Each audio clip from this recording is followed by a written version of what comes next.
Oke, halo teman-teman. Selamat malam. Assalamualaikum warahmatullahi wabarakatuh ya. Salam sejahtera untuk kita semua dan semoga semua makhluk selalu berbahagia ya. Welcome back, selamat datang di Panongan Ayam Kampung ya, sebuah channel yang membahas tentang dunia peternakan ayam kampung.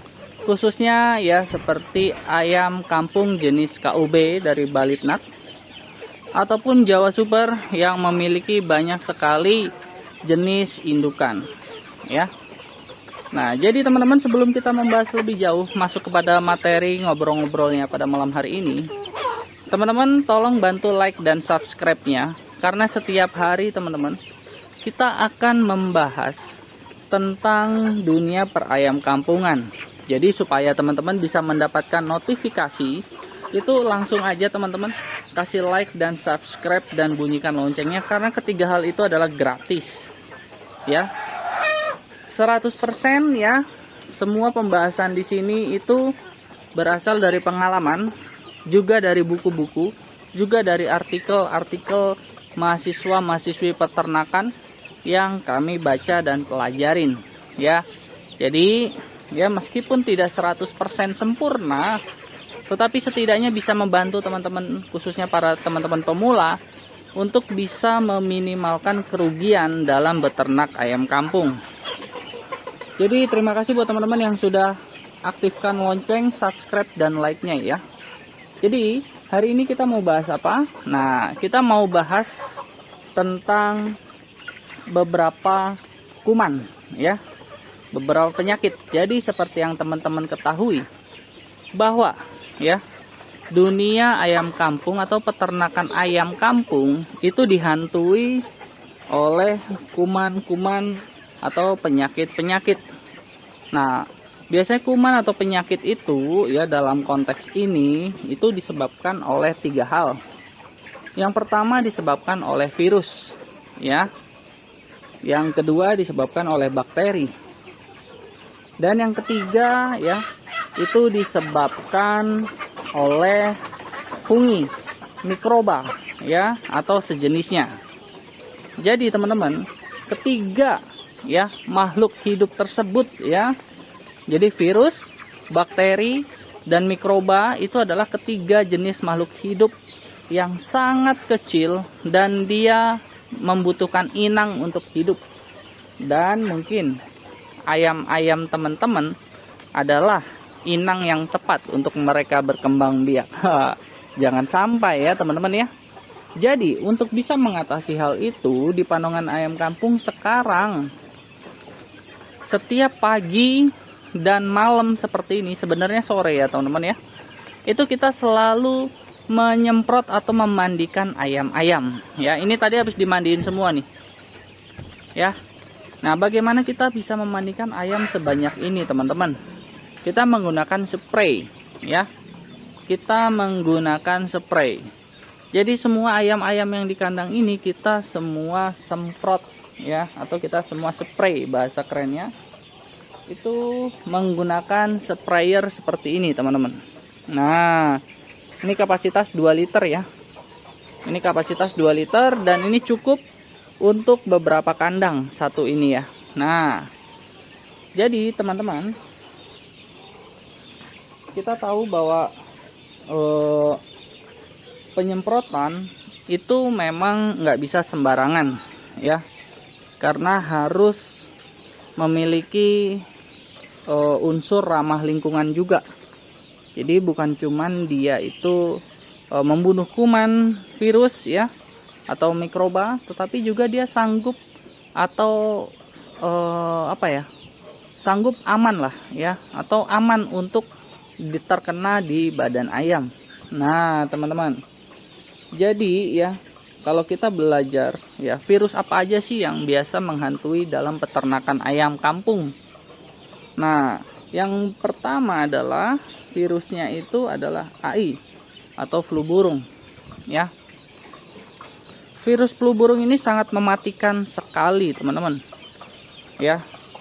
Sangat mematikan sekali, karena flu burung itu bisa merusak ya secara singkat ya, dan itu hasilnya langsung menuju kepada kematian. ditandai dengan ciri-ciri ya, kepala langsung berwarna membiru ya. Nah, itu ciri-ciri dari flu burung. Jadi kalau ada teman-teman ya, ketika ayam teman-teman sore terlihat sehat seperti ini, terus pagi-pagi pada meninggoy ya, terus jengger semua, mukanya agak membiru, bisa dipastikan itu flu burung. Apalagi kalau misalkan ada pileknya, nah itu mesti hati-hati teman-teman ya. Nah, flu burung ini kalau bahasa kerennya namanya avian influenza ya, atau kalau manusia itu ya mungkin ciri-cirinya mirip dengan COVID ya. Nah, itu bukanlah ulah jin, itu bukanlah ulah makhluk halus ya, tetapi itu adalah memang ulah daripada virus. Nah, jadi penyemprotan ini berfungsi juga menghalau atau mengurangi resiko-resiko seperti itu gitu teman-teman. Nah, yang kedua adalah ND atau Newcastle disease ya. Nah, Newcastle disease ini kalau nggak salah dia akan menimbulkan kecacatan ya dalam jaringan syaraf. Nah, itu hati-hati tuh teman-teman ya, itu Newcastle disease. Yang berikutnya adalah virus apa lagi? IBD atau Gumboro. Nah, nanti kita akan bahas lebih jauh lagi ya mengenai apa itu virus Gumboro ya. Jadi virus Gumboro juga itu sangat menghantui teman-teman ya, peternakan kita ya. Ini kalau teman-teman perhatikan, ini basah ini ya, kawat-kawatnya ini basah teman-teman. Ini nggak kelihatan ya, nggak, kurang fokus ya. Nah, terus berikutnya ya IB ya, IB dan ILT ya, ILT juga teman-teman ya. Nah, terus ada lagi virus Mareks ya. Mareks itu menyebabkan kelumpuhan yang fatal teman-teman. Nah, itu hati-hati teman-teman ya. Nah, ayam-ayam kita nih juga mesti diperhatikan teman-teman. Jangan sampai itu Mareks itu juga menyebalkan, meskipun Mareks itu jarang ya menyebabkan kematian mendadak. Tetapi namanya Mareks itu teman-teman, itu membuat ayam tuh mager, nggak bergerak. Jadi dia itu benar-benar apa ya, benar-benar lumpuh lah ya. Nah, itu hati-hati teman-teman. Makanya di awal-awal ya teman-teman itu harus vaksin. Vaksin itu untuk bisa menghalau atau menghambat perkembangan virus ya, dengan cara apa? Dengan cara menimbulkan antibodi virus itu sendiri ya. Jadi jangan anti vaksin teman-teman ya. Nah, terus berikutnya ya itu bicara soal virus. Nah, kalau bakteri, kalau kita bicara bakteri itu banyak sekali teman-teman jenisnya bakteri ya. Nanti kita akan bahas deh satu-satu ya di video khusus.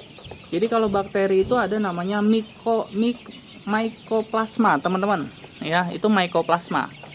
Nah, ini Bang Lang sedikit belajar tentang mycoplasma ya, itu sangat bahaya sekali. Makanya kita perlu melakukan pemandian atau penyemprotan atau penyepraian gitu teman-teman, supaya apa? DNA si virus DNA si bakteri ini dirusak oleh cairan itu ya, cairan spray yang kita lakukan, cairan disinfektan. Nah, terus itu mycoplasma. Terus ada pasturella ya, pasturella ya. Nah, itu juga teman-teman hati-hati ya, pasturella juga hati-hati teman-teman. Itu juga sebuah bakteri yang sangat apa ya, merusak juga tuh. Nah, coba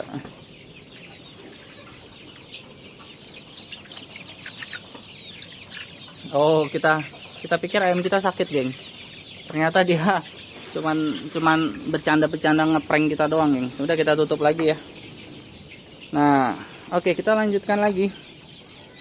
Terus berikutnya ada E. coli. Nah, kalau peternak-peternak senior pasti udah paham lah E. coli ya. Itu menyebabkan kayak apa tuh namanya tuh, mencret kayak begitu ya teman-teman ya. Nah, berak kapur dan macam-macam. Nah, itu teman-teman ya, itu bakteri E. coli ya. Terus berikutnya juga ada namanya salmonella ya. Nah, itu bakteri salmonella juga teman-teman. Nanti kita bahas deh soal bakteri-bakteri begini ya. Kalau teman-teman mau ya, nanti Bang Lang akan cari contoh virusnya atau contoh bakterinya seperti apa, terus pengobatan yang kita lakukan seperti apa. Karena seringkali kalau yang pengobatan kayak gitu teman-teman, view-nya dikit. View-nya dikit ya. Lebih banyak orang tuh cerita tentang kesuksesan ya. Lebih banyak tuh orang cerita tentang keberhasilan. Nah, itu view-nya banyak teman-teman. Tapi kalau soal belajar-belajar kadang-kadang bikin bete teman-teman. Jadi ya seperti itulah ya.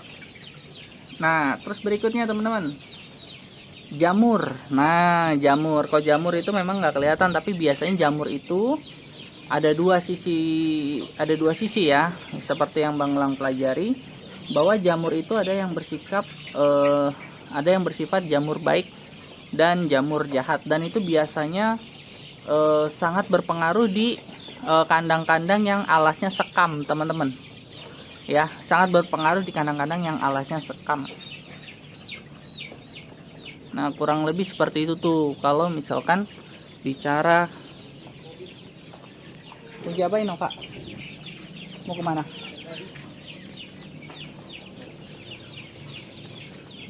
Nah, jadi kalau bicara soal jamur ya seperti itu teman-teman. Yang pakai sekam itu mesti hati-hati kalau yang pakai sekam, karena sekam itu nanti dia kan nggak boleh diganti di pertengahan periode ya, dia harus sampai dari awal sampai nanti akhir periode teman-teman. Nah, situ dia. Oke ya, jadi paling nggak inilah teman-teman yang kita bisa pelajarin malam ini, nggak usah terlalu panjang juga, karena nanti kita akan bikin videonya, kita akan bahas lebih lanjut lagi. Nah, kalau ditanya apakah Panongan Ayam Kampung menjual produk-produk yang biasa dipakai di Panongan Ayam Kampung, iya ya, cuman memang selama ini kita pakai toko offline aja teman-teman, tapi nanti kita akan jual secara online di Tokopedia. Jadi teman-teman tinggal tinggal beli aja di Tokopedia. Kita akan pastikan harganya juga terjangkau ya, tidak terlalu mahal, karena tujuannya untuk membantu teman-teman peternak pemula untuk mendapatkan obat-obatan yang sudah teruji dan dipakai ya. Karena kalau teman-teman pergi ke toko obat-obatan sendiri pasti bingung kan mau pakai yang mana. Nah, terus si tukang obatnya juga belum tentu mereka pakai ya kan. Cuman jualan doang. Nah, cuman mau dapat bonus penjualan doang juga bisa teman-teman. Nah, tetapi kalau kita itu apa yang kita beli dan kita pakai itu juga kita sediakan untuk kita jual kembali teman-teman ya. Jadi mungkin nanti teman-teman ya dalam beberapa minggu ke depan atau beberapa hari ke depan kita akan mempunyai informasi yang menarik mengenai peralatan-peralatan yang dipakai atau obat-obatan yang dipakai dalam Panongan Ayam Kampung. Oke, terima kasih buat teman-teman semua ya. Jangan lupa bantu like dan subscribe dan bunyikan loncengnya. Dan Bang Lang undur diri dulu karena sudah terlampau malam ya. Sampai ketemu di video berikutnya ya. Wassalamualaikum warahmatullahi wabarakatuh ya. Salam sejahtera untuk kita semua dan semoga semua makhluk berbahagia. Oke, sampai jumpa teman-teman. Bye bye.